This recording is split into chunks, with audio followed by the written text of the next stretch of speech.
What if I told you that a single moment at a graduation ceremony would expose a decade-long criminal conspiracy that reached all the way to the Supreme Court? Picture this: Catherine Sterling, 8 months pregnant, standing at the podium after graduating law school magna cum laude. 2,000 people are applauding. Her father, a Supreme Court justice, beams with pride. Everything seems perfect until her husband Rick walks onto that stage. Crack!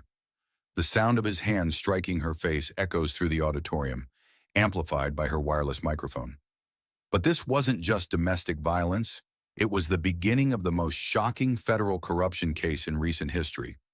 What the audience didn't know was that Rick had been secretly recording his pregnant wife for months, stalking his ex-wife for 7 years, and using his marriage to gain inside information about Supreme Court decisions. His first wife had lost her baby after he pushed her down the stairs, and now he was planning the same fate for Catherine. But Rick made one critical mistake.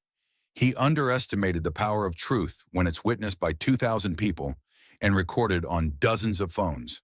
This is the incredible true story of how one woman's courage to speak up brought down a criminal empire and changed federal law forever. Stay with me, because what happens next will shock you. Crack! The sound of Rick's hand against Kate's face echoed through the silent auditorium as 2,000 graduation guests froze in shock. Catherine Sterling had imagined this moment 1,000 times during her 3 grueling years of law school, but never like this. Standing at the podium with her 8 months pregnant belly barely concealed beneath her graduation gown, she touched her bleeding lip with trembling fingers, while the stunned silence stretched like a taut wire ready to snap. 30 seconds earlier, everything had been perfect. Dean Patricia Walsh had just called her name: Catherine Elizabeth Sterling, graduating magna cum laude. The crowd had erupted in applause. Her father, Supreme Court Justice William Sterling, had risen from his seat in the VIP section, his weathered face beaming with pride as cameras flashed. Her mother Margaret sat beside him, tears streaming down her cheeks. Even her best friend Rachel had whooped from the graduate section, pumping her fist in the air. Kate had approached the podium with her prepared speech, the one she'd practiced in the mirror for weeks. She was supposed to thank her professors, acknowledge her classmates, and gracefully mention the challenges of completing law school while pregnant. Instead, when she reached the microphone and looked out at the sea of faces, her heart had swelled with a different kind of gratitude. "Thank you," she had begun, her voice clear and strong.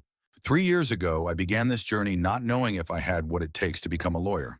Today, I stand here 8 months pregnant, proof that women can do anything we set our minds to.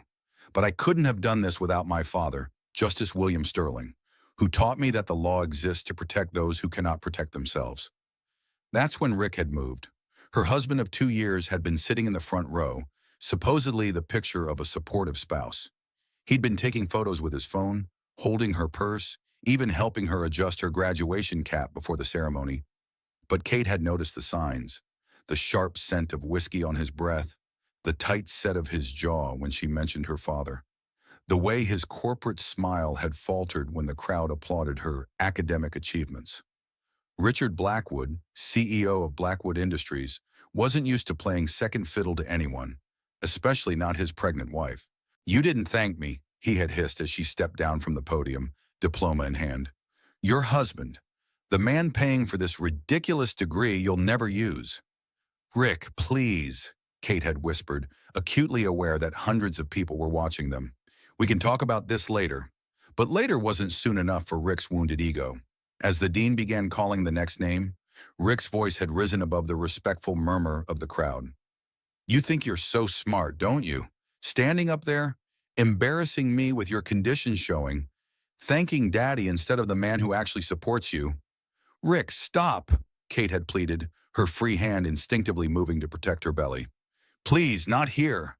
That's when his hand had connected with her face. Not a momentary loss of control, but a calculated strike designed to remind her who held the power in their marriage. The crack of palm against cheek reverberated through the sound system, amplified by her wireless microphone that she'd forgotten to remove. Now in the aftermath, time seemed suspended. 2,000 people sat frozen in their seats, unsure whether they'd actually witnessed what they thought they'd seen. Phone cameras that had been recording graduation memories suddenly became evidence of assault. Dean Walsh stood paralyzed at the podium, her mouth open in shock. But it was Justice Sterling's reaction that would later be replayed on every news channel in America. The distinguished jurist, known for his measured temperament and careful words, rose slowly from his seat. His voice, trained by decades of courtroom authority, cut through the stunned silence like a blade. "Nobody move. This is now a crime scene." Those 7 words transformed everything. What might have been dismissed as a private marital dispute became a public legal matter, witnessed by thousands and recorded by dozens. Rick's corporate instincts kicked in immediately. Damage control, spin management, crisis communication. But he was operating in a world where his usual tools held no power. "It was an accident," Rick said loudly, his voice carrying clearly in the silent auditorium. "My wife tripped. I was trying to steady her." But the video footage told a different story.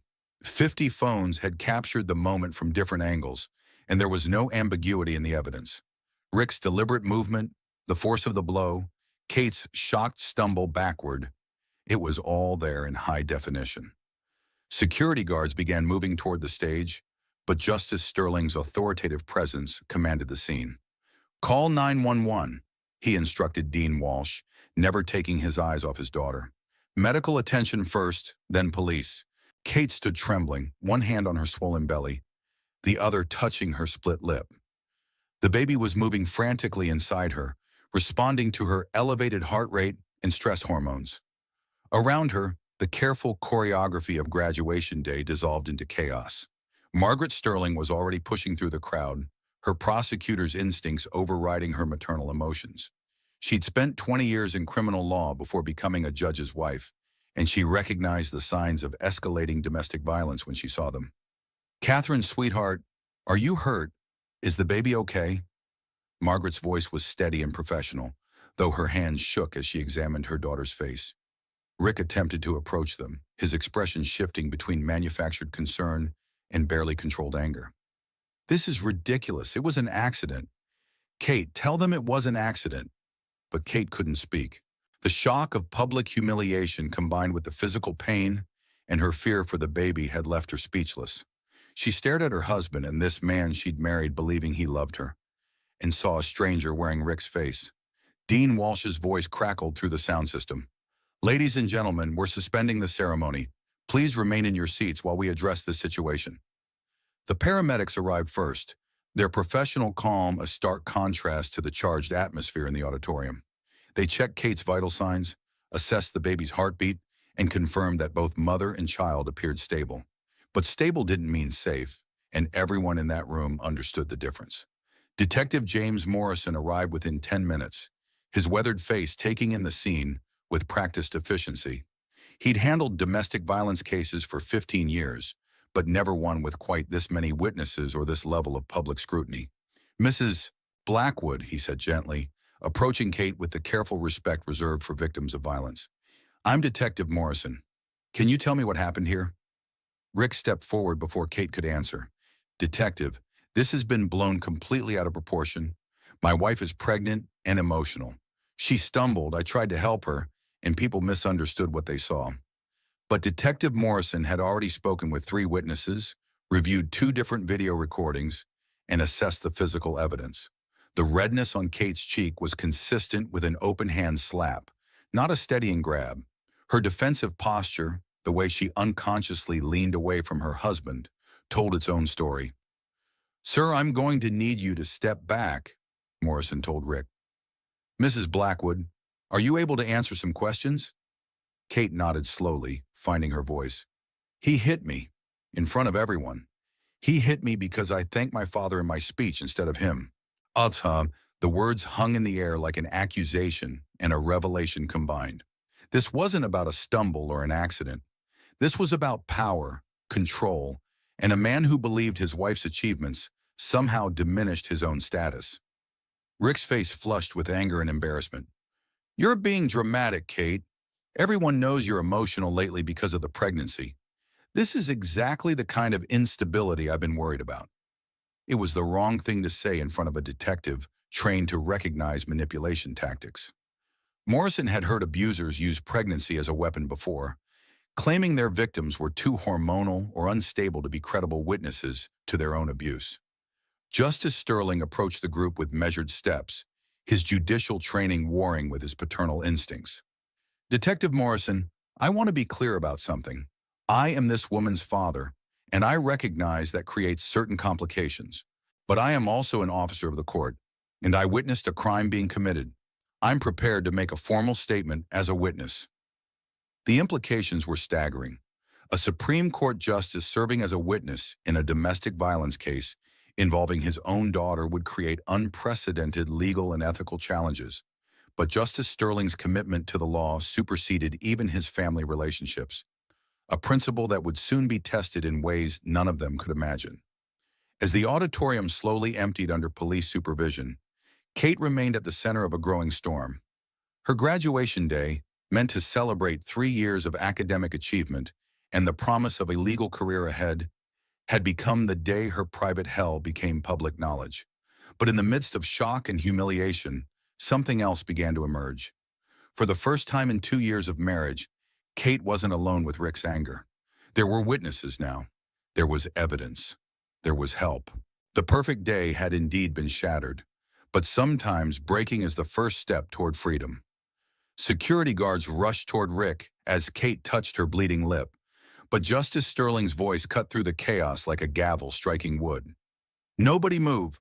This is now a crime scene.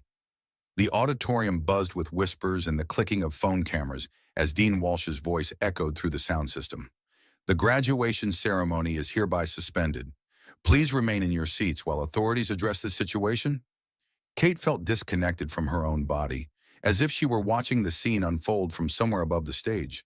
The baby kicked frantically against her ribs, responding to her racing heartbeat and flood of stress hormones. She pressed her palm against her belly, trying to calm both herself and the child within. "Ma'am, we need to check you and the baby," said one of the paramedics, a kind-faced woman in her 40s. "Can you sit down for me?" They guided Kate to a chair that had been quickly arranged on the stage. The paramedic checked her pulse, blood pressure, and used a portable fetal monitor to assess the baby's condition. The rhythmic whoosh-whoosh of the heartbeat filled the tense air, a sound that should have been comforting, but instead highlighted how much danger they might both be in. "Baby sounds good," the paramedic reported. "Strong heartbeat, normal rhythm, but you're showing signs of acute stress. Any cramping, contractions, unusual pain?"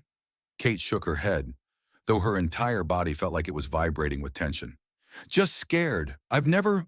He's never done anything like this in public before." The words slipped out before she could stop them, and Detective Morrison immediately stepped closer. "Mrs. Blackwood, when you say in public, are you telling me this has happened in private?" Rick's voice boomed across the stage. "Don't answer that, Kate.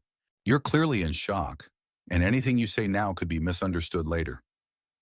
But Kate was tired of Rick speaking for her, making decisions for her, controlling every aspect of their life together.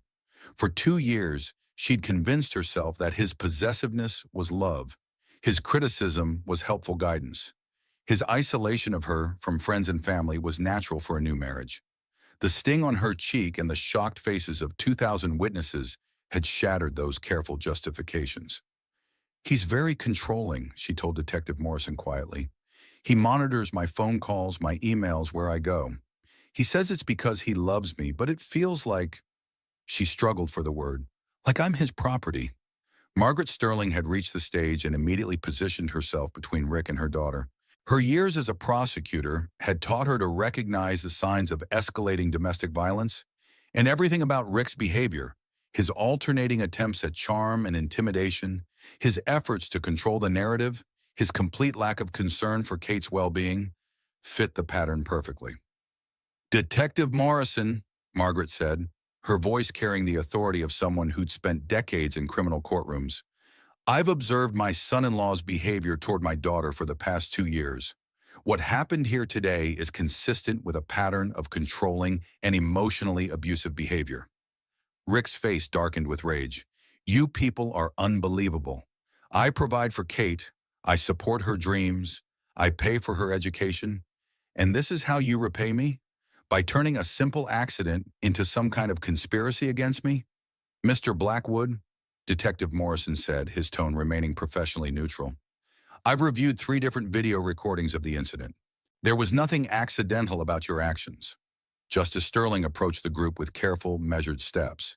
His presence commanded respect even in this chaotic situation, but Kate could see the struggle in his eyes.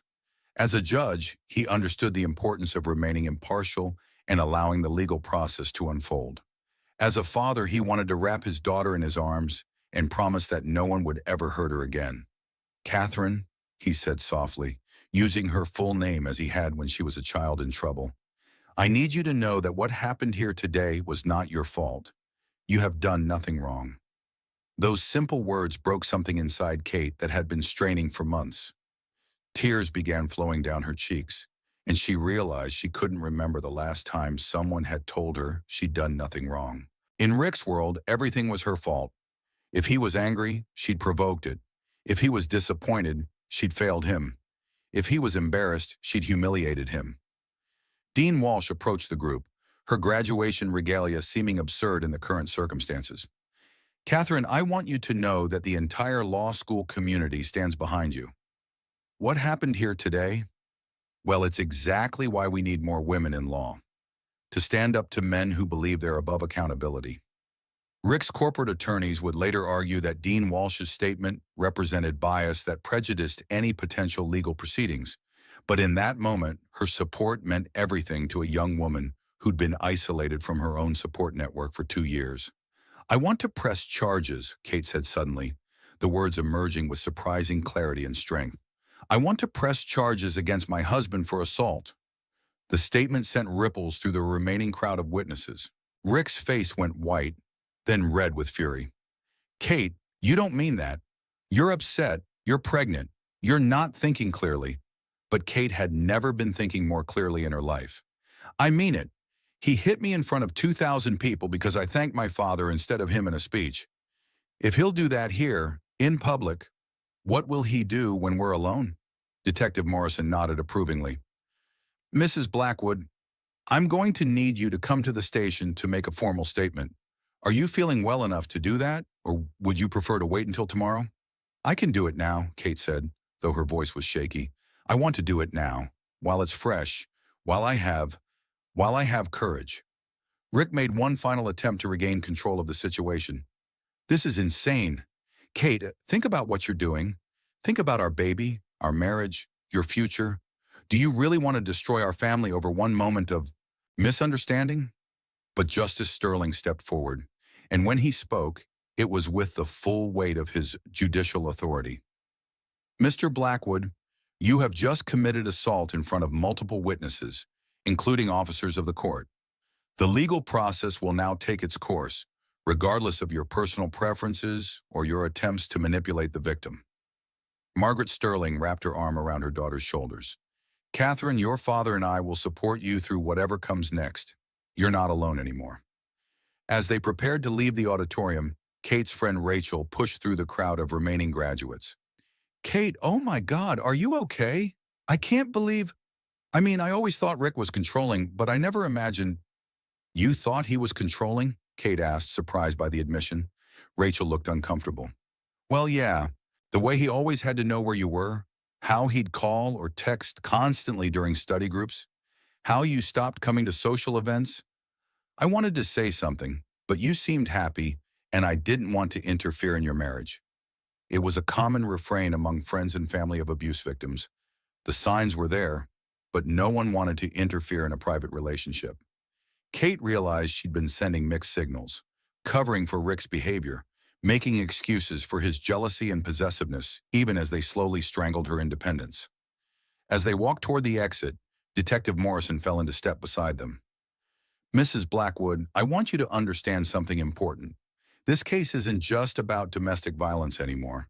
Because your father is a Supreme Court justice, and because the assault took place in such a public forum, there may be federal implications to consider. Kate didn't fully understand what he meant, but she could see her parents exchanging meaningful glances. Her father's position, which had always been a source of pride and protection, was about to make their family situation infinitely more complicated.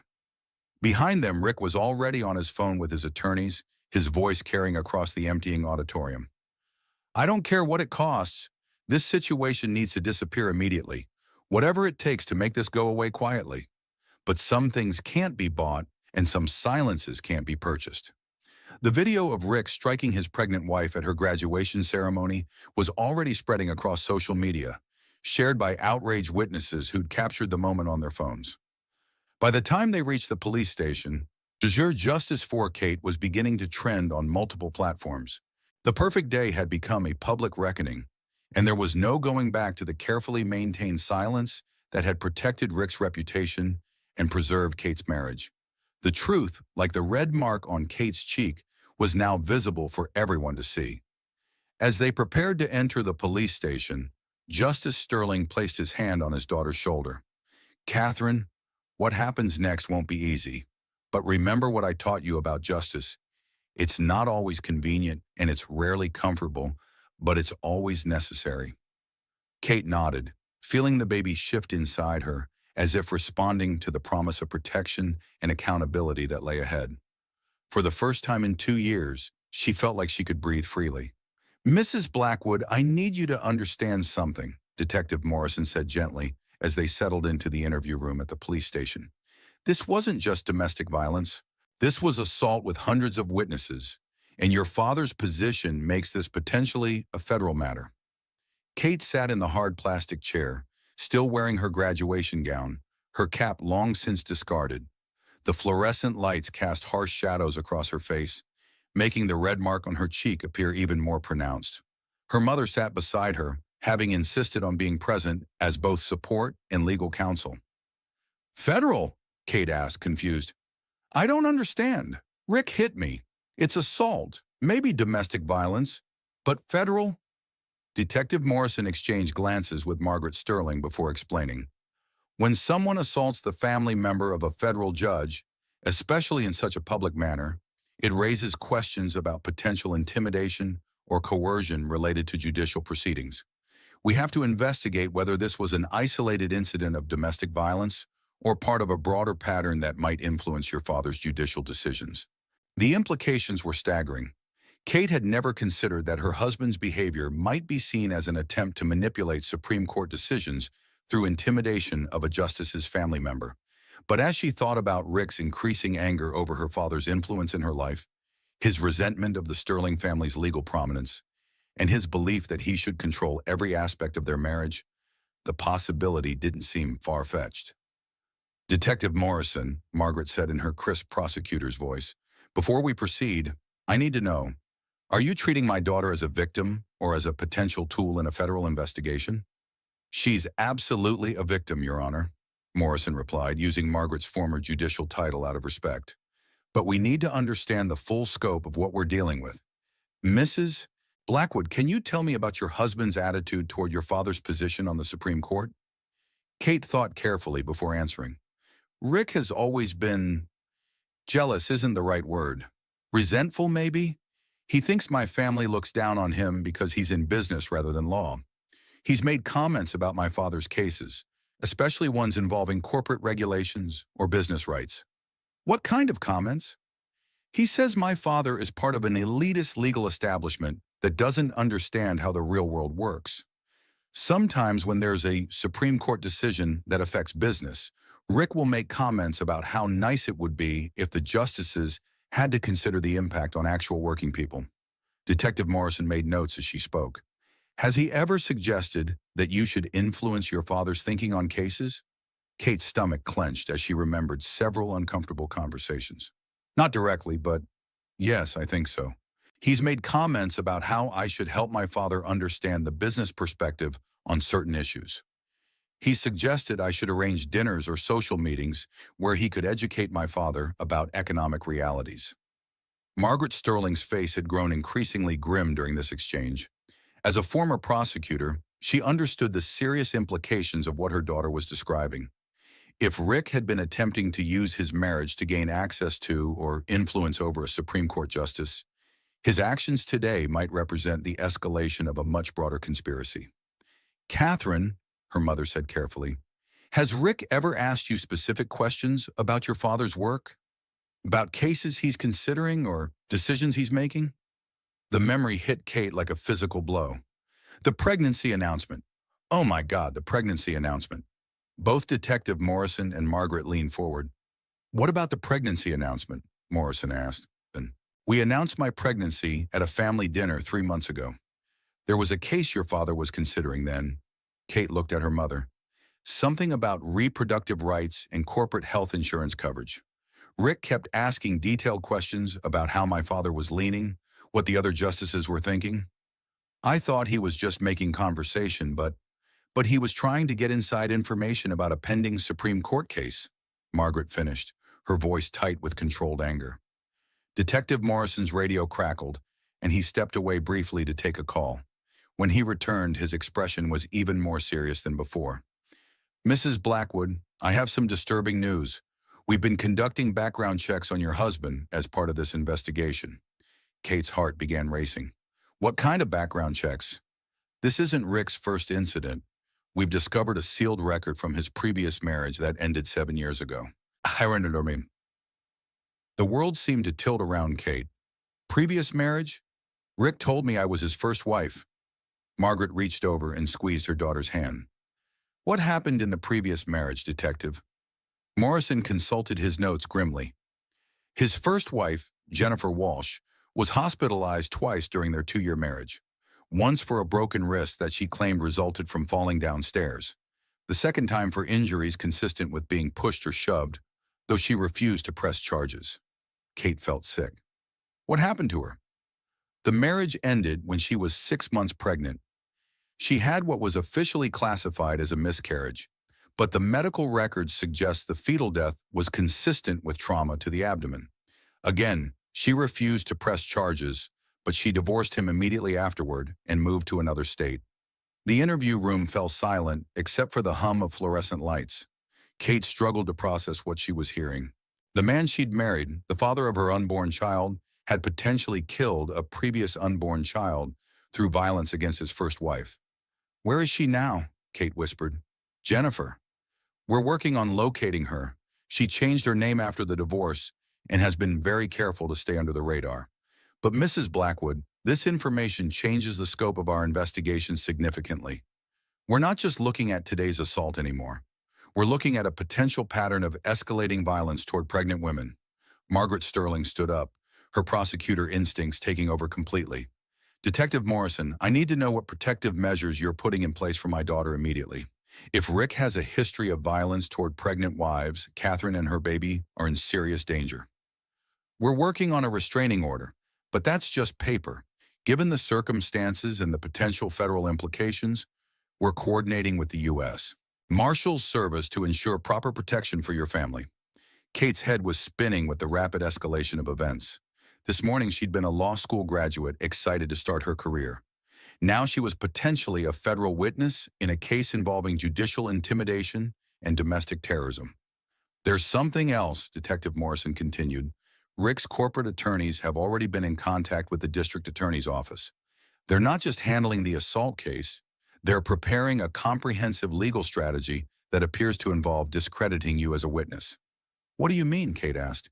They're arguing that your pregnancy makes you emotionally unstable, that your father's position creates bias in the investigation, and that the public nature of the incident represents a conspiracy to damage Rick's reputation and business interests. Margaret Sterling's laugh was bitter and knowing. Classic abuser tactics.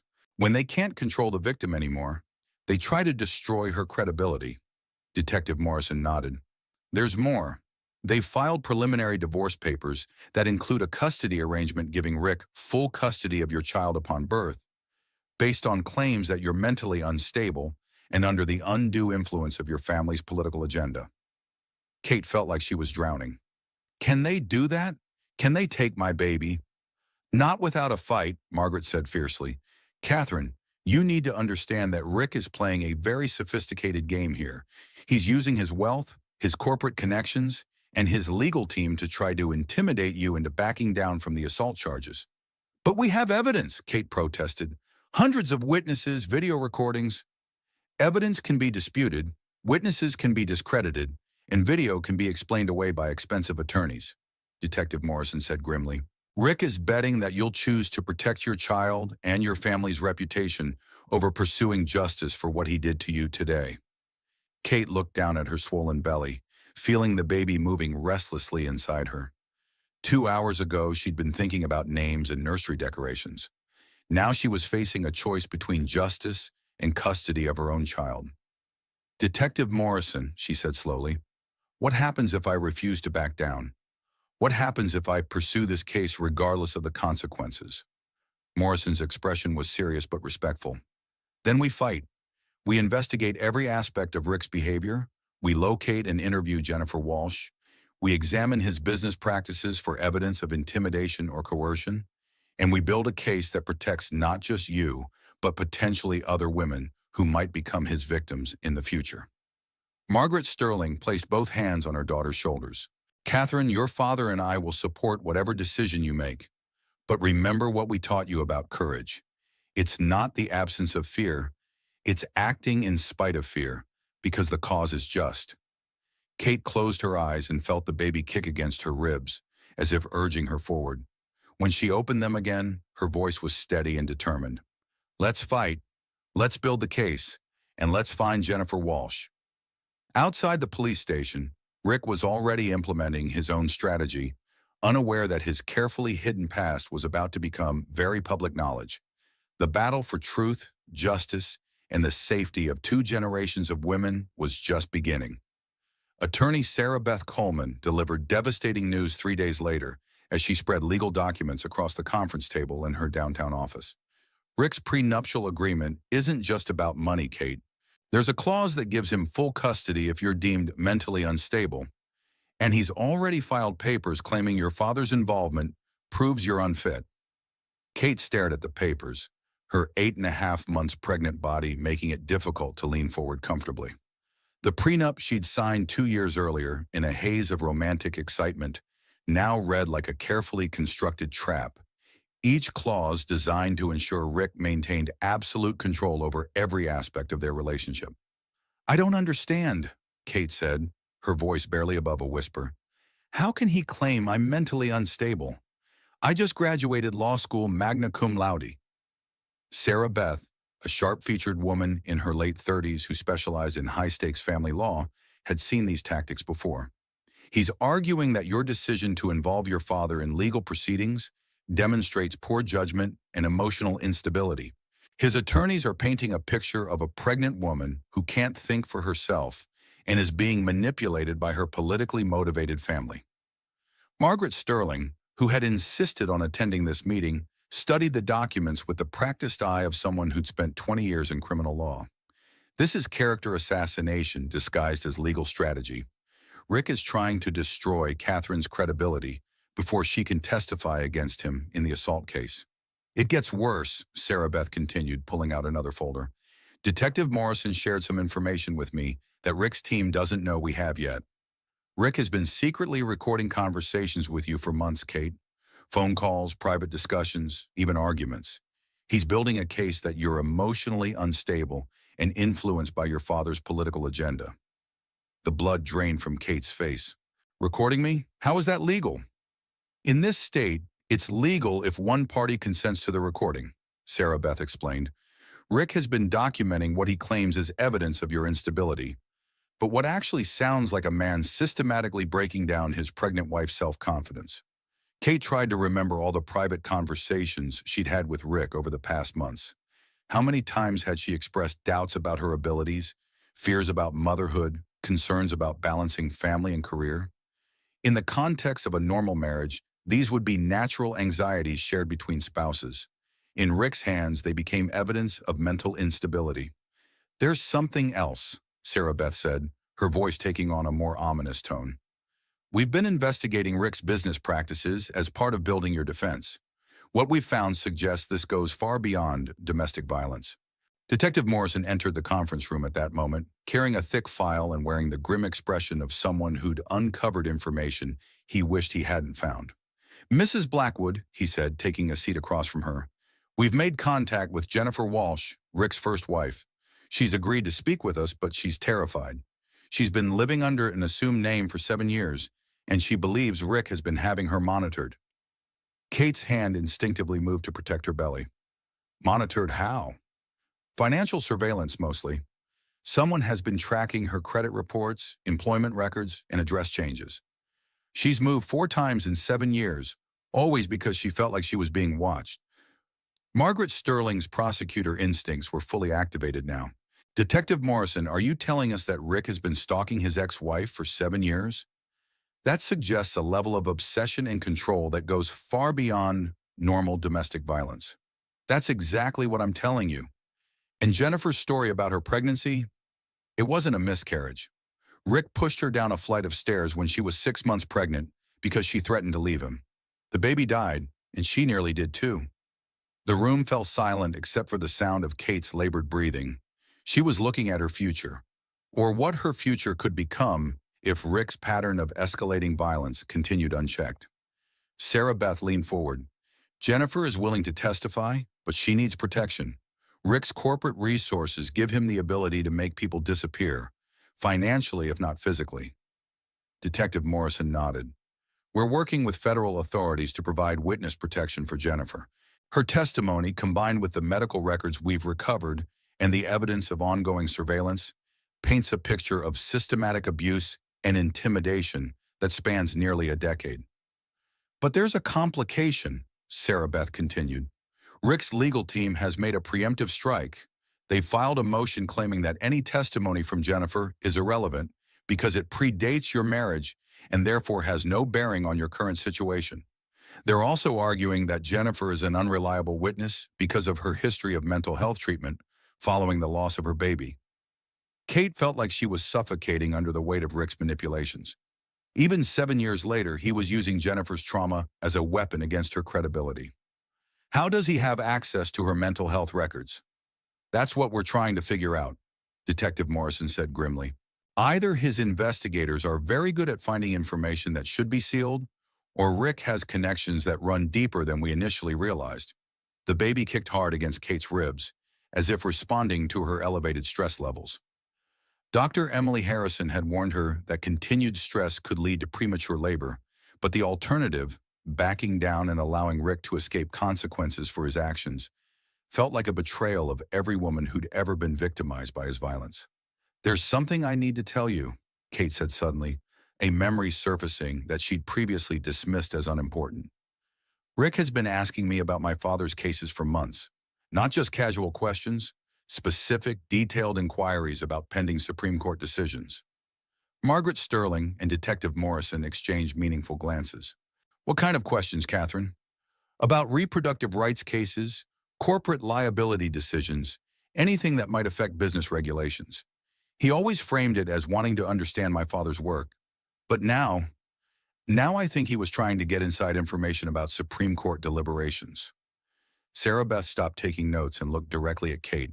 If Rick has been using his marriage to you as a means of accessing confidential information about Supreme Court proceedings, we're not just talking about domestic violence anymore. We're talking about attempted judicial corruption.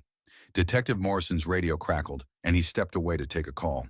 When he returned, his expression was even more serious than before. That was the FBI. Rick's business associates have started contacting federal prosecutors, claiming they have information about improper communications between Supreme Court justices and outside parties. The implications hit Kate like a physical blow. He's trying to destroy my father's career. It appears that way, Morrison confirmed. Rick is using his network of corporate attorneys and business connections to create the impression that Justice Sterling has been sharing confidential information with family members who then pass it along to interested parties. Margaret Sterling stood up abruptly, her face flushed with anger. This is unconscionable. Rick is willing to destroy the integrity of the Supreme Court itself to avoid facing consequences for hitting his pregnant wife. It gets worse, Sarah Beth said, consulting her notes. Rick's attorneys have scheduled a press conference for tomorrow morning.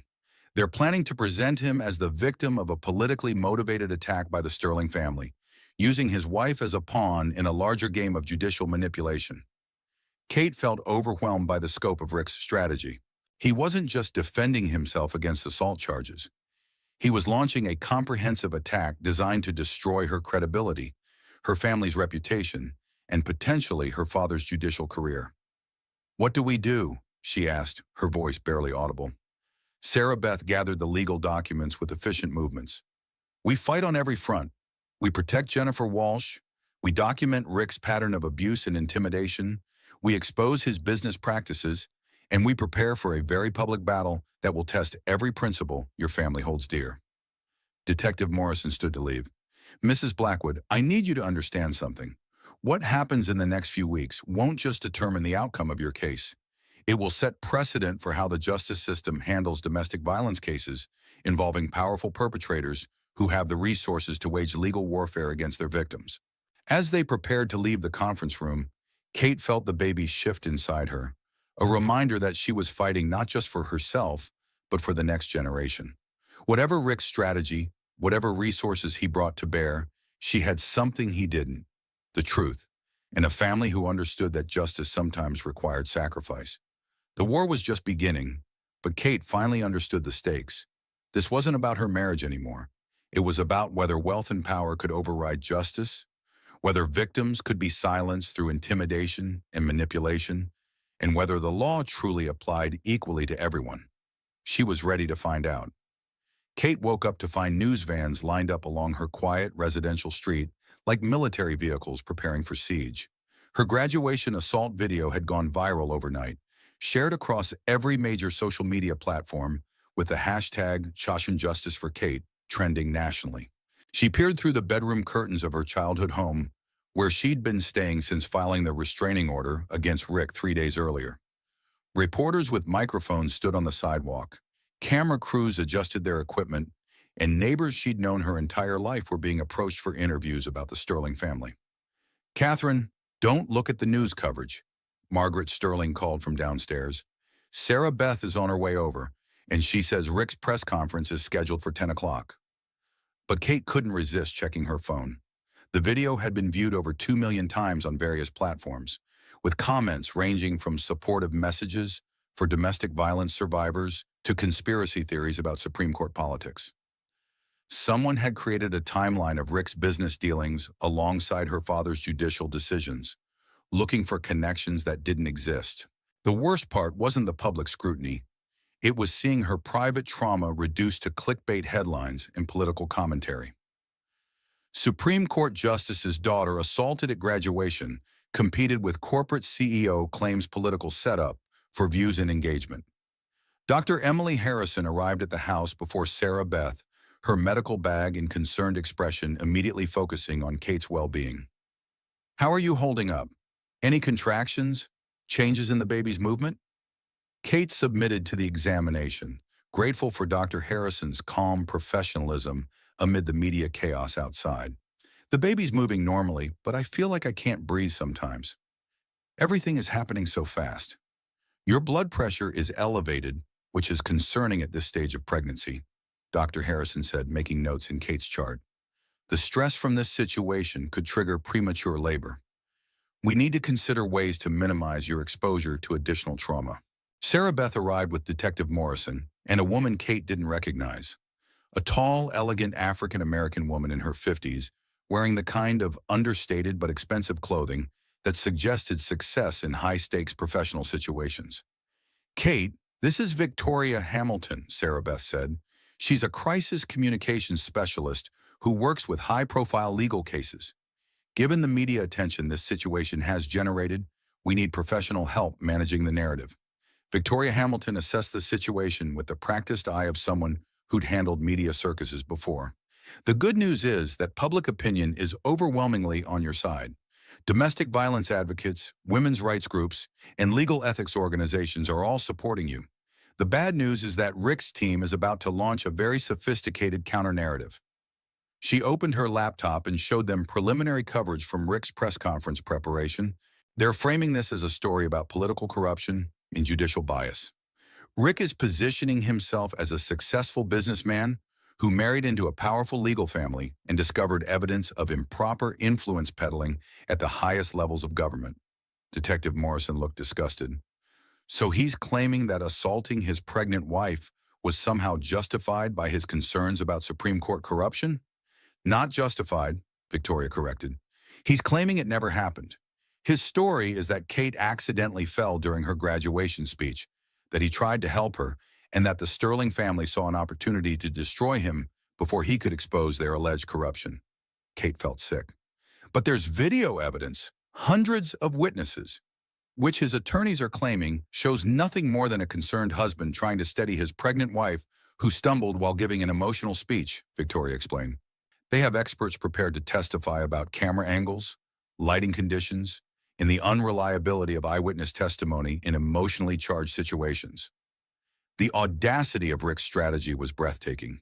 He was using his wealth and legal resources not just to defend against the assault charges, but to completely rewrite reality itself.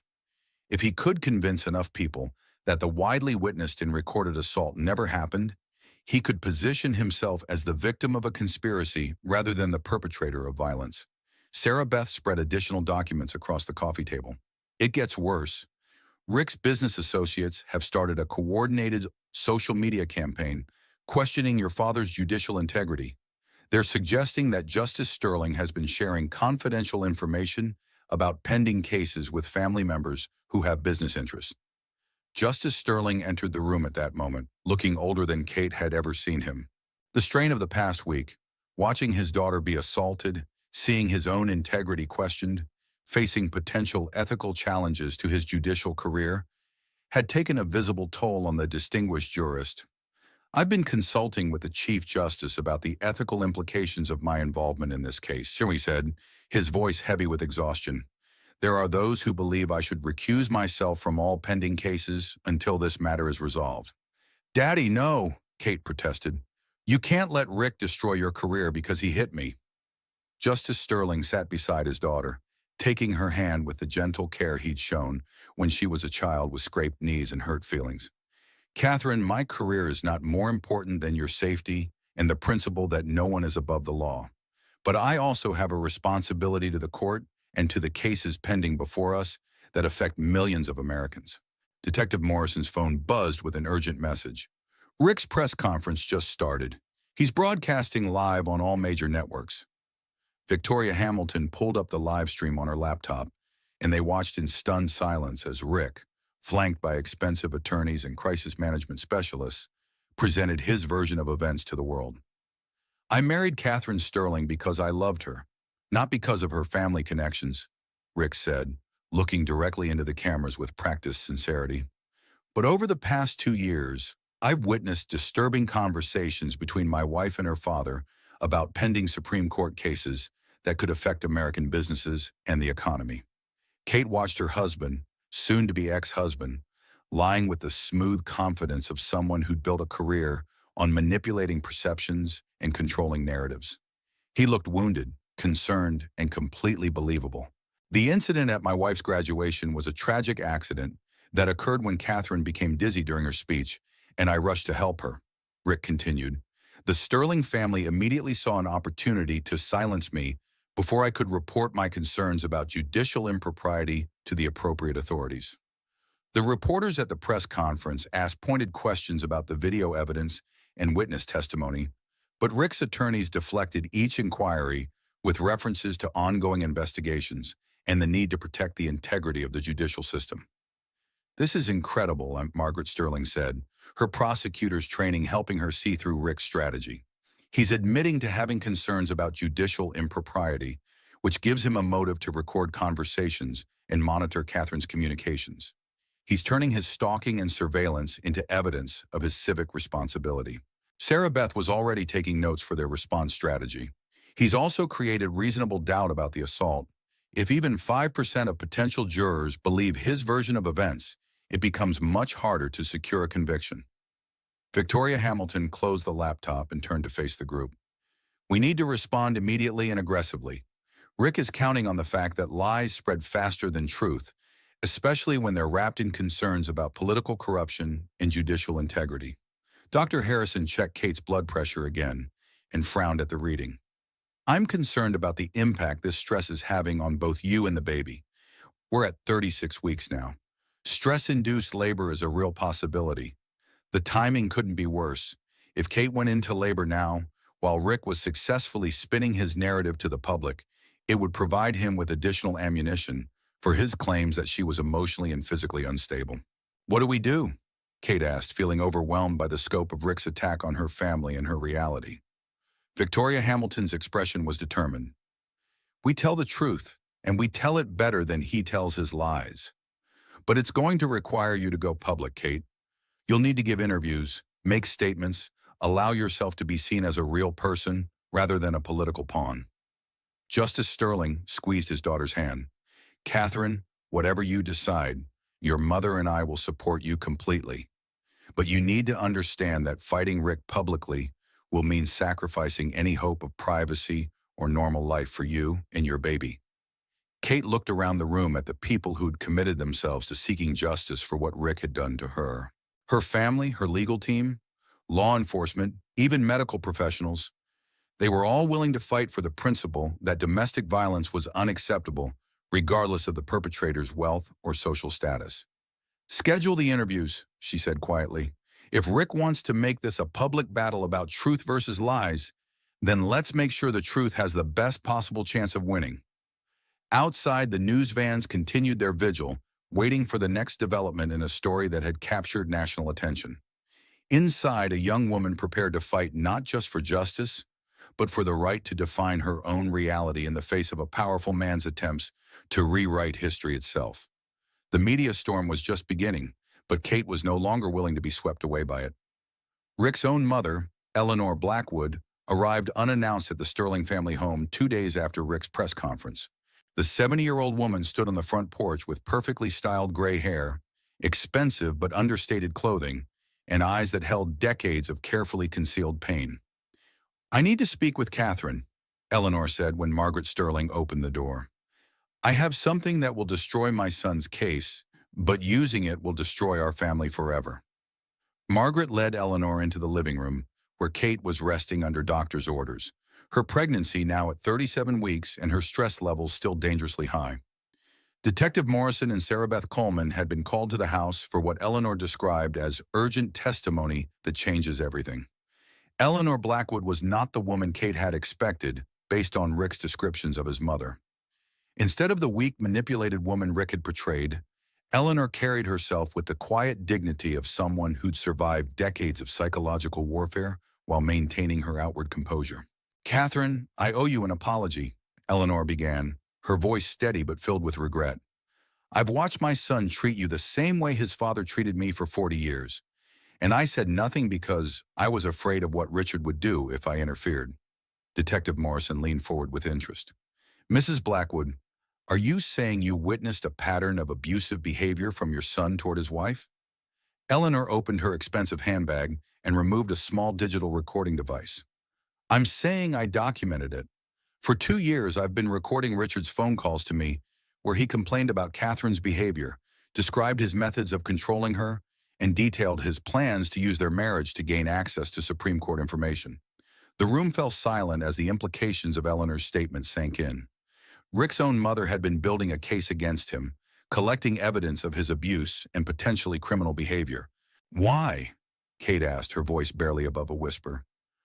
"Why would you record your own son?"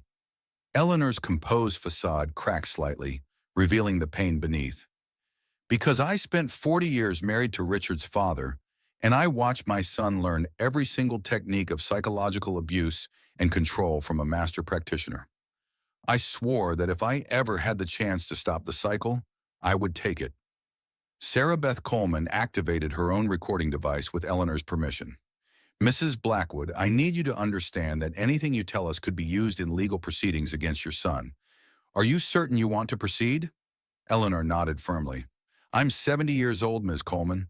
I've spent my entire adult life protecting men who didn't deserve protection while watching them destroy women who did. I'm ready to tell the truth." She pressed play on her digital recorder, and Rick's voice filled the room with chilling clarity. "Mother, Catherine is becoming a problem. She thinks graduating law school makes her independent, but she needs to understand that I control every aspect of our life together. The money, the house, even access to her precious father, it all goes through me." Eleanor's voice on the recording was carefully neutral. "Richard, marriage is supposed to be a partnership." "Partnership?" Rick's laugh was cold and calculating. Catherine is an investment mother. Her father's position on the Supreme Court makes her valuable, but only if she understands her place in the relationship. I've been recording our conversations for months to document her emotional instability. If she ever tries to leave me or cause problems, I'll have her declared mentally unfit and take custody of our child. Sinoid. The recording continued with Rick detailing his strategies for isolating Kate from her friends, monitoring her communications, and using her pregnancy to make her financially and emotionally dependent on him. Most disturbing were his casual references to information he'd gathered about pending Supreme Court cases through his conversations with Kate. Detective Morrison stopped the playback. "Mrs. Blackwood, how many of these recordings do you have?" 47 phone conversations over the past 18 months, Eleanor replied. "Richard calls me every Sunday to complain about his life and plan his strategies for controlling the people around him. I realized early in his marriage to Catherine that he was escalating toward violence, just like his father did with me."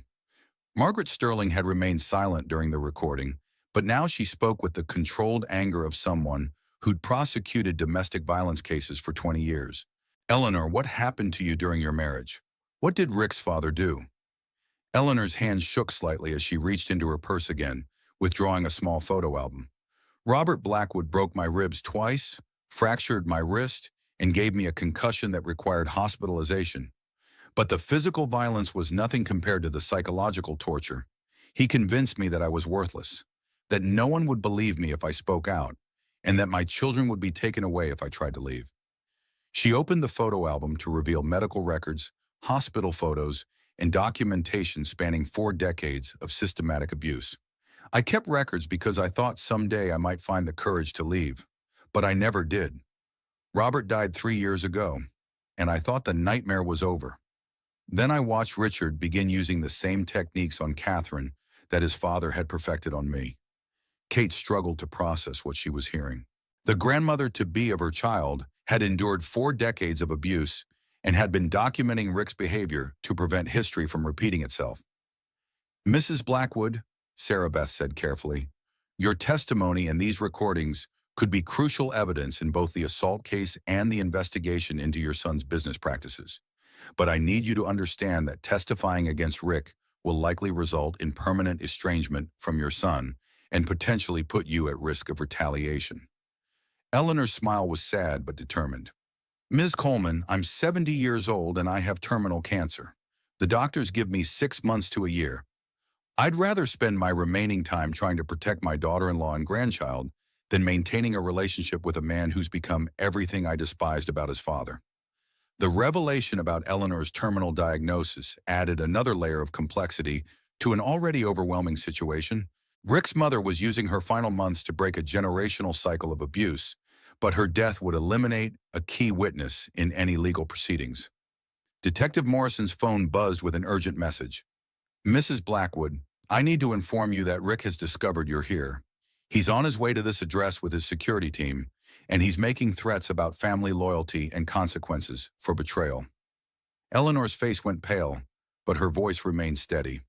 "Then we need to work quickly. Detective Morrison, I have copies of all the recordings, Rick's business correspondence that shows his attempts to influence judicial proceedings, and documentation of his surveillance of his first wife, Jennifer Walsh." "You know about Jennifer?" Kate asked, surprised. "Richard told me about the baby that died," Eleanor said quietly. "He was proud of it. He said Jennifer learned what happened when wives tried to leave their husbands. He described it as a teaching moment." Hodorina, the casual cruelty of Rick's attitude toward Jennifer's tragedy and the death of his first unborn child revealed a level of sociopathy that went far beyond typical domestic violence. This wasn't a man who lost control in moments of anger. This was someone who used violence as a calculated tool to maintain power and control. Sarah Beth was already on her phone coordinating with law enforcement. "We need Eleanor in protective custody immediately, and we need to fast-track the analysis of these recordings. If Rick is willing to threaten his own dying mother to maintain his cover story, there's no limit to what he might do to intimidate other witnesses." As if summoned by their conversation, the sound of car doors slamming echoed from the street outside. Through the window, they could see Rick approaching the house with two men who looked like private security or corporate investigators. Eleanor stood up with surprising strength for someone battling cancer. "Catherine, I want you to know that watching you find the courage to fight back has been the proudest moment of my life as Richard's mother.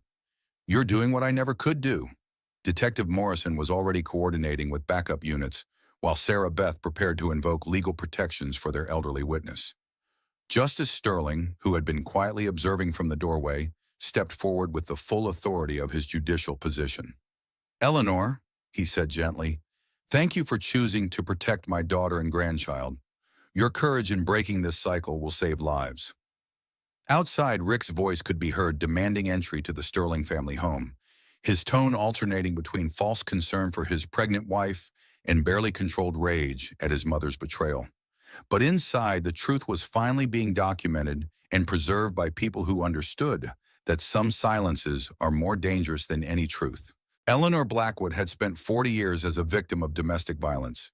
In her final months, she was choosing to become a survivor and protector instead. The cost would be enormous, but the principle was simple. No more women would suffer what she had suffered if she could prevent it. The battle lines were now clearly drawn, and Rick was about to discover that his own family's loyalty had limits that his cruelty had finally exceeded. "Your Honor," Sarah Beth Coleman announced as she stood before Judge Theodore Brennan 6 weeks later, "we're not just seeking justice for domestic violence. We're exposing a pattern of abuse that spans decades and multiple victims."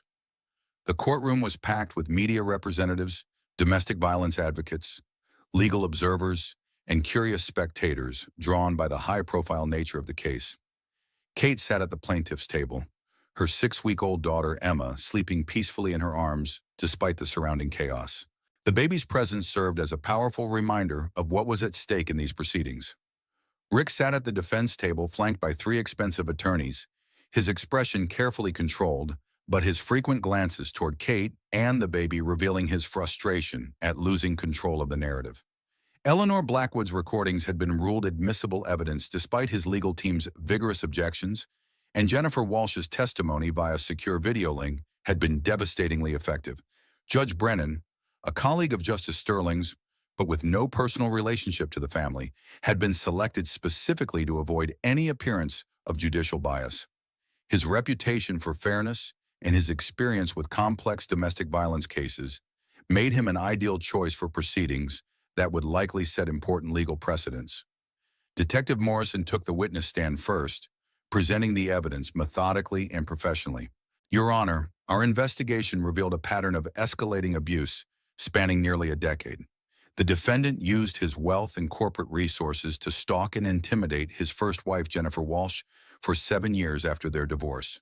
He systematically isolated and psychologically abused the victim, Catherine Sterling, throughout their 2-year marriage.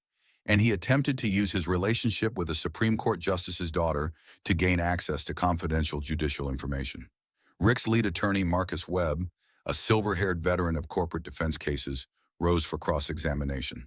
"Detective Morrison, isn't it true that all of your so-called evidence of stalking and intimidation consists of unsubstantiated claims by a mentally unstable ex-wife and secret recordings made by a dying woman with a documented history of psychiatric treatment?" It was exactly the kind of attack on victim credibility that domestic violence advocates had warned about. But Detective Morrison had prepared for these tactics. "Mr. Webb, Jennifer Walsh's mental health treatment was specifically related to trauma from domestic violence, including the loss of her unborn child due to physical assault by your client. Eleanor Blackwood's recordings were made over 18 months and show clear evidence of premeditation and systematic abuse. These aren't isolated incidents. They represent a documented pattern of criminal behavior." The prosecution had built their case carefully, presenting evidence in a logical progression that painted an undeniable picture of Rick's true character. Financial records showed his use of corporate resources to monitor Jennifer Walsh's activities. Phone records documented his surveillance of Kate's communications. The graduation ceremony video, enhanced by FBI forensic specialists, clearly showed the deliberate nature of his assault on his pregnant wife. But Rick's defense team had resources of their own, and they weren't simply denying the charges. They were constructing an alternative reality where Rick was the victim of a politically motivated conspiracy. "Ladies and gentlemen of the jury," Marcus Webb said during his opening statement, "my client, Richard Blackwood, is a successful businessman who made the mistake of marrying into one of America's most powerful legal families. When he discovered evidence of potential judicial impropriety involving Supreme Court Justice William Sterling, he became a target for destruction. It was a sophisticated strategy that played on public skepticism about political corruption while positioning Rick as a whistleblower rather than an abuser." Webb presented carefully edited portions of Eleanor's recordings that made Rick sound concerned about judicial ethics rather than planning systematic abuse. He brought in corporate colleagues who testified about Rick's character and business integrity. He even produced a psychiatrist who suggested that Kate's pregnancy hormones might have made her more likely to misinterpret normal marital tensions as abuse. The strategy might have worked if not for Eleanor Blackwood's testimony. Despite her terminal cancer diagnosis and obvious physical frailty, Eleanor took the witness stand with quiet determination. Sarah Beth guided her through decades of documented abuse, the careful records she'd kept, and her decision to protect her daughter-in-law and grandchild from the violence that had defined her own marriage. "Mrs. Blackwood," Sarah Beth asked, "why did you wait 40 years to report the abuse you suffered?" Eleanor's voice was barely above a whisper, but her words carried clearly through the silent courtroom. "Because I believed what my husband told me, that no one would believe me, that I deserved what happened to me, and that speaking out would only make things worse. I watched my son learn those same techniques of control and intimidation, and I realized that my silence had helped create another abuser." Marcus Webb's cross-examination of Eleanor was aggressive and clearly calculated to discredit her testimony by suggesting her terminal illness had affected her mental capacity. But Eleanor had prepared for this attack with the help of her own physicians, who confirmed that her cognitive function remained completely intact despite her physical decline. The most devastating moment came when Eleanor played one of Rick's recorded phone calls where he bragged about Jennifer Walsh's miscarriage. "Mother, Jennifer learned what happens when women try to leave their husbands. Catherine needs to understand that lesson too, especially now that she's carrying my child." The courtroom fell completely silent as Rick's own words revealed his true character. Several jurors were visibly disturbed by the casual cruelty in his tone, and the defense team's attempts to claim the recording was taken out of context seemed weak and desperate. Jennifer Walsh's video testimony from her secure location provided additional confirmation of Rick's pattern of abuse. Despite Marcus Webb's attempts to discredit her as mentally unstable, her detailed account of Rick's escalating violence and her description of the assault that killed her unborn child was compelling and consistent with medical records from her hospitalization. "Mr. Blackwood didn't just push me down the stairs," Jennifer testified via secure video link. "He told me afterward that if I ever tried to leave him again, he would make sure I lost everything. My reputation, my financial security, even my life if necessary. I believed him then, and I believe him now." The prosecution's case was methodical and overwhelming, but Rick's defense team had one final strategy that caught everyone by surprise. They produced Kate's college roommate, Sandra Phillips, who testified that Kate had struggled with anxiety and depression during law school and had made statements about her father's Supreme Court cases that suggested she was sharing confidential information with her husband. It was exactly the kind of character assassination that domestic violence survivors feared most, using their private struggles and vulnerabilities against them in legal proceedings. Sandra's testimony implied that Kate was emotionally unstable and had been improperly sharing judicial information with Rick, which supported his claims of being concerned about judicial ethics. Sarah Beth's cross-examination of Sandra was swift and brutal. "Ms. Phillips, how much money did the defendant pay you for this testimony?" Sandra's face flushed with embarrassment. "I wasn't paid. I was just asked to tell the truth about Catherine's behavior in law school." "The truth?" Sarah Beth produced financial records showing a $50,000 payment from one of Rick's corporate accounts to Sandra's personal bank account just 1 week before her testimony. "Is $50,000 your usual fee for telling the truth about former roommates?"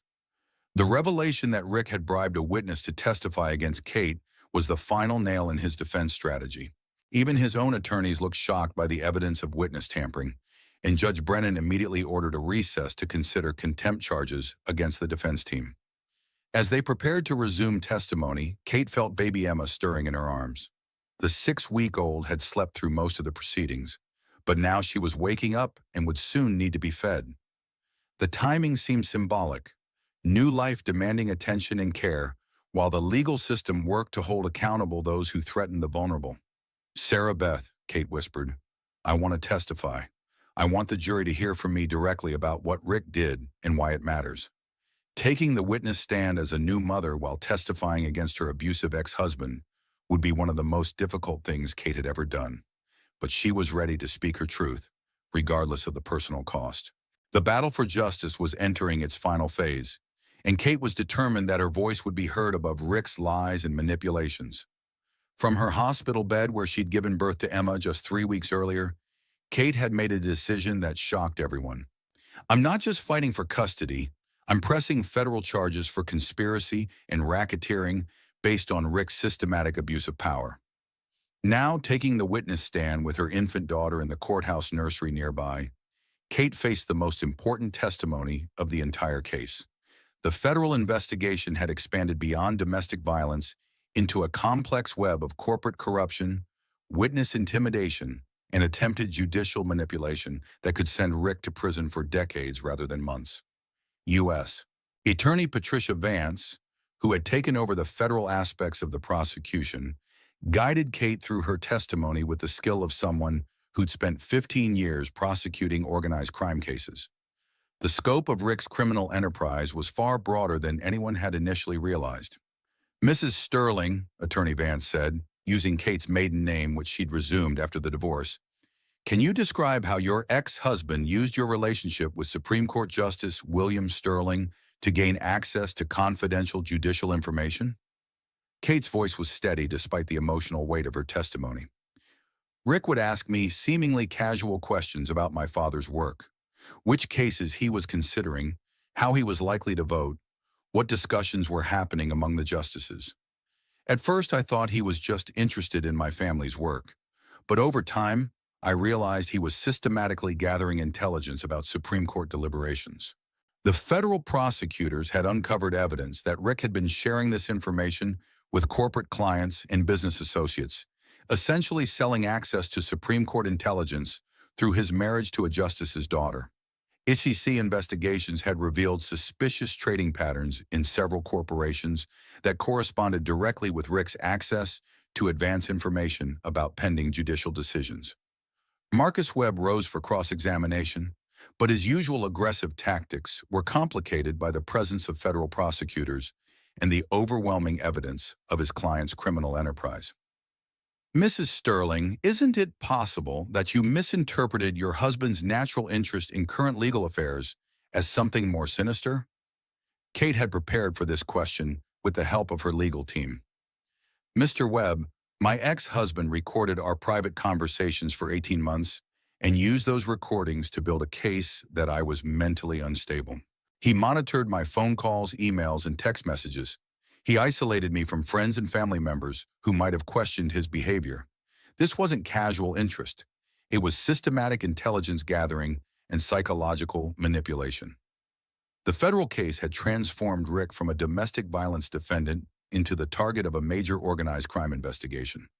FBI financial analysts had traced millions of dollars in suspicious transactions connected to Rick's corporate network.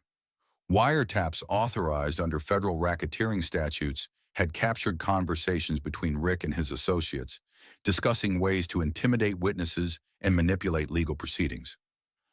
Detective Morrison, now working with federal agents, presented evidence that Rick had been using corporate resources to conduct surveillance not just on Jennifer Walsh and Kate, but on several other individuals connected to Supreme Court cases that affected his business interests. "Your Honor," Detective Morrison testified, "the defendant established what amounts to a criminal enterprise designed to corrupt judicial proceedings through intimidation, bribery, and the systematic gathering of confidential information. This goes far beyond domestic violence. It represents a direct attack on the integrity of our legal system." The most damaging evidence came from Rick's own business associates, several of whom had agreed to cooperate with federal investigators in exchange for reduced charges in their own cases. Corporate executive Michael Torres testified about meetings where Rick bragged about his access to Supreme Court information and discussed strategies for influencing judicial decisions through pressure on Justice's family members. Rick told us that marrying Catherine Sterling was the best business decision he'd ever made, Torres testified. He said Justice Sterling's position gave him inside information worth millions of dollars in trading advantages and regulatory insights. Rick's defense team was falling apart under the weight of federal prosecution resources. Marcus Webb had been replaced by a team of white-collar criminal defense specialists, but even they seemed overwhelmed by the scope of evidence against their client. The turning point came when Eleanor Blackwood, despite her deteriorating health, insisted on testifying about Rick's plans to use baby Emma as a leverage against Kate and her family. The elderly woman's appearance on the witness stand was heartbreaking. She was obviously dying, but her determination to protect her granddaughter gave her strength to continue. Richard told me that having Catherine's baby gave him permanent leverage over the Sterling family. Eleanor testified, her voice barely audible, but her words carrying clearly through the silent courtroom. He said Justice Sterling would have to be careful about his judicial decisions because Richard could always threaten to disappear with the baby if the family caused him problems. The implication that Rick had been planning to kidnap his own child as leverage against a Supreme Court justice represented the kind of criminal conspiracy that federal prosecutors rarely encountered. It transformed the case from domestic violence into potential domestic terrorism. But Rick's legal team had one final surprise that threatened to derail the entire prosecution. They produced illegally obtained copies of Kate's private medical records, including psychiatric evaluations from her college years and details about her pregnancy that were meant to be confidential. Your Honor, Rick's new lead attorney announced, these medical records show that Mrs. Sterling has a documented history of mental health issues that make her testimony unreliable. More importantly, they reveal that she discussed her father's judicial work with her psychiatrist, which represents a breach of Supreme Court confidentiality protocols. It was exactly the kind of desperate, unethical maneuver that domestic violence survivors feared most, using their private medical information and mental health struggles against them in legal proceedings. Sarah Beth Coleman immediately moved for sanctions against the defense team for obtaining sealed medical records illegally. Judge Brennan was visibly angry about the breach of medical privacy. Counselor, how did your team obtain sealed medical records that should have been protected under federal privacy laws? The question exposed another layer of Rick's criminal enterprise. His investigators had been breaking federal laws to obtain confidential information about his ex-wife, her family, and anyone else who might testify against him. U.S. Attorney Vance used the illegal medical records as evidence of additional federal crimes. Your Honor, the defendant's systematic violation of privacy laws and illegal surveillance activities represent continuing criminal enterprise that poses a threat to anyone who opposes his interests. As the federal case expanded to include charges of illegal surveillance, medical records theft, and violation of federal privacy laws, Rick's situation became increasingly desperate. His corporate empire was collapsing as business partners fled the scandal. His legal bills were mounting into the millions, and the evidence against him was overwhelming. But Kate wasn't interested in Rick's financial destruction. She wanted justice for the pattern of abuse that had nearly destroyed her life and threatened the safety of her daughter. When she concluded her testimony, she looked directly at Rick for the first time since the trial began. "I married you because I thought you loved me," she said, her voice carrying across the silent courtroom. "But you never loved me. You saw me as an investment opportunity and a source of power. What you did to me at graduation wasn't an isolated incident. It was the inevitable result of 2 years of systematic abuse designed to break my spirit and make me compliant with your criminal enterprise." The federal jury would deliberate for 3 days before returning verdicts on dozens of charges ranging from domestic violence to racketeering conspiracy. But regardless of the outcome, Kate had already won the most important victory. She had found her voice, protected her daughter, and helped expose a criminal enterprise that had been operating in the shadows of America's legal system. The fight for everything had become a fight for justice itself, and Kate was no longer afraid of ladies and gentlemen of the jury, Federal prosecutor Patricia Vance began her closing argument 3 months after the trial began. This case isn't about one slap at a graduation ceremony. It's about a man who believed his wealth and power put him above the law, even when that law was represented by a Supreme Court justice. The courtroom was packed beyond capacity, with overflow crowds watching live broadcasts in adjacent rooms. What had begun as a domestic violence case had evolved into one of the most significant federal corruption prosecutions in recent memory. Rick faced 47 separate charges ranging from domestic violence and witness tampering to racketeering conspiracy and attempted corruption of federal judicial proceedings. Kate sat in the front row holding 4-month-old Emma, surrounded by the team of advocates, attorneys, and law enforcement officials who had fought alongside her for justice. Eleanor Blackwood sat beside her in a wheelchair, her cancer having progressed rapidly during the trial proceedings, but her determination to see justice done, keeping her present for the verdict. Rick's defense team had spent millions of dollars on expert witnesses, character testimony, and sophisticated legal strategies, but the evidence against him was overwhelming. FBI surveillance had captured him discussing plans to flee the country with Emma if the trial went badly. Corporate investigations had revealed bribes paid to court officials, illegal surveillance of federal judges' families, and systematic attempts to manipulate stock prices using confidential Supreme Court information. The defendant created a criminal enterprise, prosecutor Vance continued, that used domestic violence as its foundation and judicial corruption as its goal. He didn't just abuse his wife, he used that abuse as part of a broader conspiracy to corrupt the highest court in our nation. Marcus Webb, who had returned to lead Rick's defense after his replacement proved ineffective, made a final desperate argument that his client was being prosecuted for domestic violence that should have been handled in state court, not federal conspiracy charges that carried decades in prison. Richard Blackwood made mistakes in his marriage, Webb argued, but mistakes are not conspiracies, and personal failings are not federal crimes. The government is using domestic relations law to prosecute what they claim is organized crime. But the evidence told a different story. Financial records showed Rick had spent over $2 million on illegal surveillance and intimidation activities. Recorded conversations revealed his plans to use Emma as leverage against Justice Sterling's judicial decisions. Most damaging of all were Rick's own words, captured on Eleanor's recordings, describing his systematic abuse of both Jennifer Walsh and Kate as necessary tools for maintaining control over women who might threaten his interests. The most powerful moment of the trial came when Jennifer Walsh appeared in person to testify, having finally gained enough courage to face Rick directly rather than testifying via video link. 7 years after losing her baby due to Rick's violence, she stood in the witness box and described the full scope of his abuse with devastating clarity. Richard Blackwood didn't just kill my unborn child, Jennifer testified, her voice steady despite visible trembling. He spent 7 years hunting me, tracking my movements, and making sure I knew that speaking out about what he did would result in my complete destruction. I lived in constant fear until I learned about what he was doing to Catherine.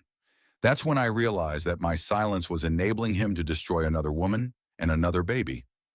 Rick's reaction to Jennifer's testimony revealed the extent of his narcissistic rage. He was caught on courtroom cameras mouthing threats toward Jennifer while she spoke, behavior that Judge Brennan immediately cited as evidence of continuing criminal conduct. "Mr. Blackwood," Judge Brennan said sternly, "your behavior in this courtroom demonstrates exactly the kind of intimidation and abuse that brought us here today. You will remain silent during testimony, or you will be removed from these proceedings." The federal jury deliberated for 4 days, reviewing hundreds of pieces of evidence and dozens of hours of testimony. During the wait, Kate spent time with Emma in the courthouse nursery, trying to maintain some sense of normalcy while the legal system determined whether Rick would spend the rest of his life in federal prison. Eleanor Blackwood used the time to complete her final testimony for a documentary about generational domestic violence that would be released after her death. Despite her failing health, she was determined to ensure that other women understood the warning signs of systematic abuse and the importance of breaking cycles of violence. "I spent 40 years protecting a man who didn't deserve protection," Eleanor said in her final recorded interview. "I won't spend my remaining months allowing my son to continue that pattern of abuse. Sometimes the most loving thing a mother can do is hold her child accountable for the harm he causes others. Humor. Justice Sterling had recused himself from all Supreme Court cases pending the resolution of Rick's trial, but his colleagues had unanimously supported his decision to prioritize family safety over judicial responsibilities. The legal community had rallied around the principle that domestic violence represented a direct threat to judicial independence and the rule of law itself. When the jury returned with verdicts, the courtroom fell completely silent. Foreman Patricia Chen, a retired teacher who had been elected by her fellow jurors to deliver their decisions, read through 47 separate charges with careful deliberation. On the charge of domestic violence in the first degree, we find the defendant guilty. On the charge of witness intimidation, we find the defendant guilty. On the charge of racketeering conspiracy, we find the defendant guilty. The verdicts continued for 20 minutes, with guilty findings on 45 of the 47 charges. The only acquittals were on 2 minor financial charges where the evidence had been less conclusive. Rick's face remained impassive throughout the reading, but his hands shook visibly as the weight of his convictions became clear. Judge Brennan scheduled sentencing for 6 weeks later, but legal observers estimated that Rick faced a minimum of 25 years in federal prison and potentially life imprisonment given the severity of his crimes and his lack of cooperation with investigators. The most satisfying moment for Kate came when federal marshals placed Rick in handcuffs and led him away to await sentencing. For 2 years, she had lived in fear of his anger, his control, and his threats. Now he was the one facing an uncertain future, while she held their daughter and planned for a life free from his influence. Eleanor Blackwood squeezed Kate's hand as they watched Rick being escorted from the courtroom. "It's over, dear. He can't hurt you or Emma or any other woman ever again." Outside the courthouse, media representatives and domestic violence advocates had gathered for what had become the most closely watched conclusion of a federal domestic violence prosecution in American history. Kate had prepared a brief statement with the help of Victoria Hamilton, but when she stepped up to the microphones, she spoke from her heart rather than from prepared remarks.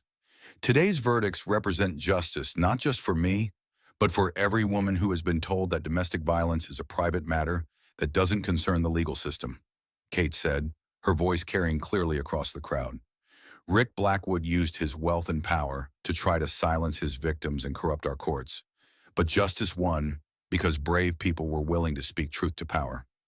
She looked down at Emma, who was sleeping peacefully despite the noise and chaos around them. "My daughter will grow up in a world where domestic violence has consequences, where wealth and power don't provide immunity from accountability, and where women's voices are heard and believed." The press conference concluded with statements from federal prosecutors, domestic violence advocates, and legal experts about the broader implications of Rick's convictions. The case had established important precedents about federal prosecution of domestic violence cases involving systematic abuse and corruption of judicial proceedings. But for Kate, the most important outcome was simpler and more personal. She was free. Emma was safe. And the cycle of violence that had nearly destroyed 2 generations of women in Rick's family had finally been broken. As they walked away from the courthouse, Eleanor Blackwood looked up at her daughter-in-law with pride and satisfaction. "Catherine, you did what I never had the courage to do. You fought back, and you won." Oh. 6 weeks later, Rick would be sentenced to 35 years in federal prison without possibility of parole. His corporate empire would be dismantled to pay restitution to his victims and fund domestic violence prevention programs. His attempts to appeal the convictions would fail at every level, including a final rejection by the Supreme Court where Justice Sterling had recused himself from the case. But those victories lay in the future. For now, Kate simply walked away from the courthouse holding her daughter, surrounded by people who had fought for justice, and finally free to build the life she'd always imagined for herself and her child. The reckoning was complete, and the future belonged to the survivors.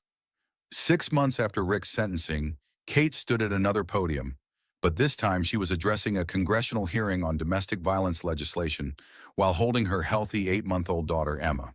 The House Judiciary Committee had invited her to testify about the need for federal legislation addressing domestic violence cases involving systematic abuse and corruption. "Chairman Rodriguez, members of the committee," Kate began, her voice carrying the confidence of someone who had survived the worst and found her strength on the other side. My experience with domestic violence began like most, with isolation, control, and psychological manipulation. But it escalated into a federal criminal conspiracy because my abuser believed his wealth and power made him immune to consequences.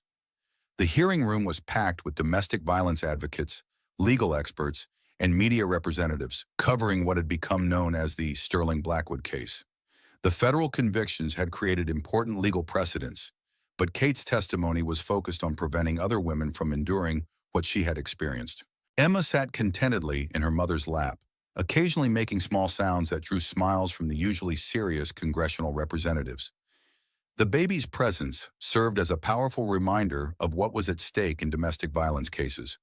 Not just the immediate victims, but future generations who deserve to grow up free from violence and fear. The system worked in my case because I had extraordinary resources, Kate continued. My father is a Supreme Court justice. My mother is a former prosecutor, and I had access to the best legal representation available. But most domestic violence victims don't have those advantages. They need federal legislation that provides consistent protection and prosecution standards regardless of geography, wealth, or political connections. Representative Maria Santos of California, who had championed federal domestic violence legislation for years, asked pointed questions about the intersection of domestic violence and judicial integrity. Mrs. Sterling, how did your abuser's attempts to corrupt judicial proceedings affect your father's ability to serve on the Supreme Court? Kate had anticipated this question and had discussed her response with Justice Sterling beforehand. Representative Santos, my father recused himself from multiple cases during the investigation and trial to avoid any appearance of judicial bias. But the real threat to judicial integrity comes from allowing abusers to use family relationships as tools for corruption. Federal legislation needs to address not just the violence itself, but the systematic abuse of legal and political connections. The proposed legislation, dubbed the Sterling Act, despite Kate's objections to having her name attached to it, would create federal jurisdiction for domestic violence cases involving public officials, systematic abuse patterns, or attempts to corrupt legal proceedings. It had bipartisan support from representatives who recognized that domestic violence could threaten the foundations of democratic governance. After her congressional testimony, Kate returned to her new life as a federal prosecutor specializing in domestic violence cases.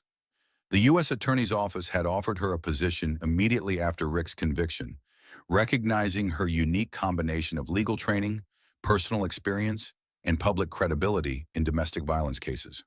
Her first case had involved a military contractor who was using his security clearance and government connections to intimidate and abuse his wife. The parallels to her own situation were obvious, but Kate had learned to channel her personal experience into professional advocacy rather than allowing it to overwhelm her. The defendant believed his position gave him immunity from consequences, she had argued in her opening statement. But domestic violence is domestic terrorism, and terrorism has no immunity under American law. The conviction had been swift and decisive, establishing Kate's reputation as a prosecutor who understood both the legal complexities and personal realities of domestic violence cases involving powerful perpetrators.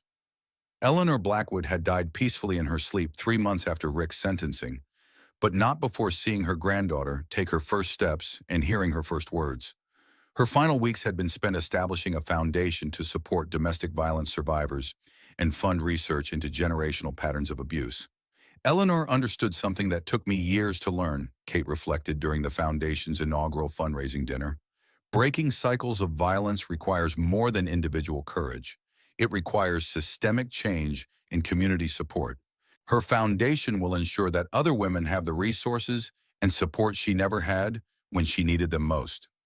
Justice Sterling had returned to his full duties on the Supreme Court after Rick's conviction, his reputation enhanced rather than damaged by his decision to prioritize family protection over judicial convenience. A profile in the Harvard Law Review described his handling of the crisis as a masterclass in judicial ethics and personal integrity. The legal community had embraced Justice Sterling's approach as a model for handling conflicts between judicial responsibilities and family emergencies. Several law schools had created case studies based on his decisions during the crisis, using them to teach future lawyers about the complexities of legal ethics in personal situations. Margaret Sterling had been appointed to head a new federal task force on domestic violence prevention, drawing on her prosecutorial experience and her personal understanding of how domestic violence affected legal families. Her first initiative was creating specialized training programs for law enforcement officers dealing with domestic violence cases involving public officials or legal professionals. Domestic violence doesn't respect professional boundaries or social status, Margaret told the inaugural class of federal domestic violence investigators, but it does exploit power imbalances and institutional weaknesses. Our job is to ensure that the legal system protects victims regardless of who their abusers might be. Jennifer Walsh had emerged from years of hiding to become a powerful advocate for domestic violence survivors, particularly those dealing with long-term stalking and intimidation by wealthy abusers. Her testimony in Rick's trial had been so compelling that she'd been invited to speak at conferences across the country about surviving systematic abuse. Rick Blackwood stole 7 years of my life through fear and intimidation, Jennifer told audiences. But watching Catherine Sterling fight back gave me the courage to reclaim my voice and help other women find theirs. The ripple effects of Rick's conviction continued to spread through corporate and legal communities.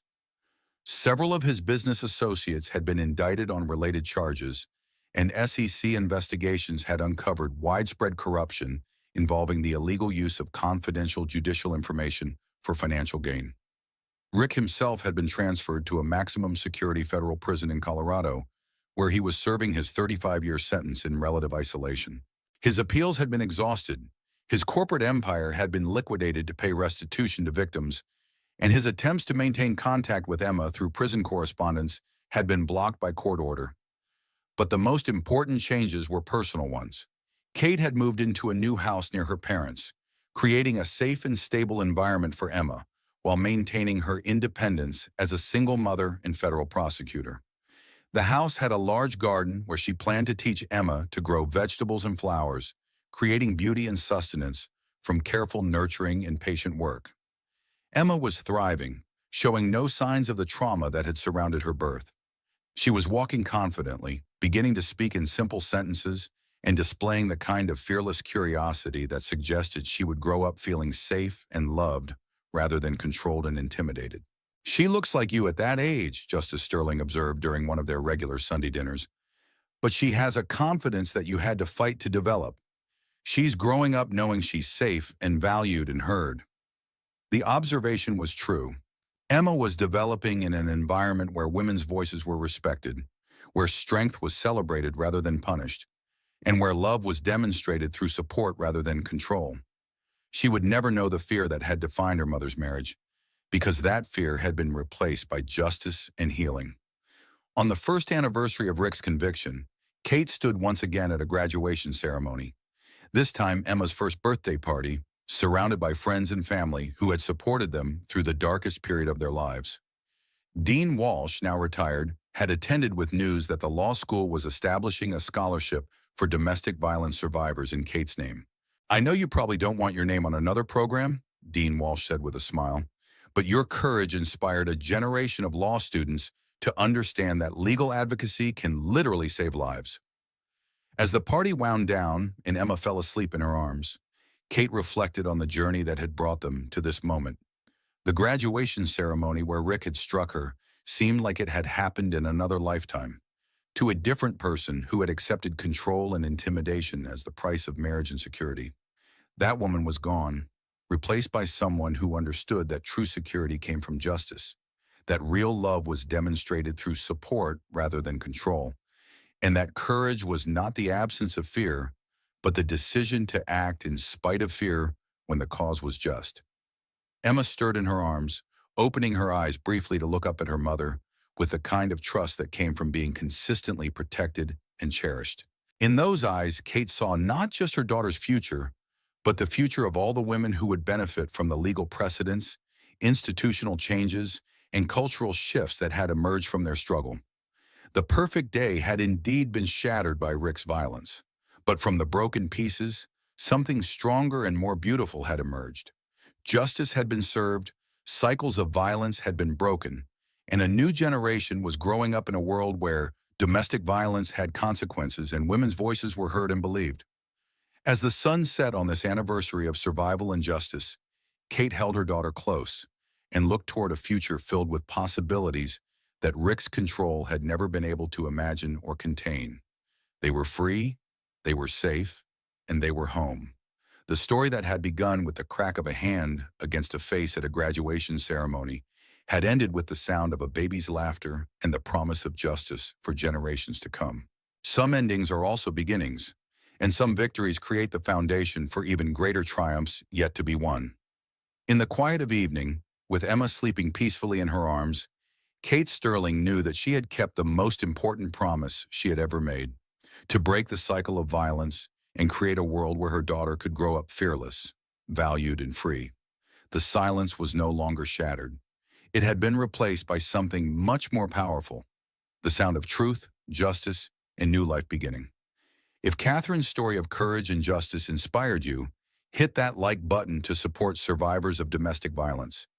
Share this video with someone who needs to hear that their voice matters and that justice is possible, even against the most powerful opponents. And don't forget to subscribe and ring the notification bell, because stories like these remind us why truth and accountability matter more than wealth and power. Your support helps these important stories reach people who need hope and inspiration. What did you think of Catherine's incredible journey from victim to federal prosecutor? Let me know in the comments below.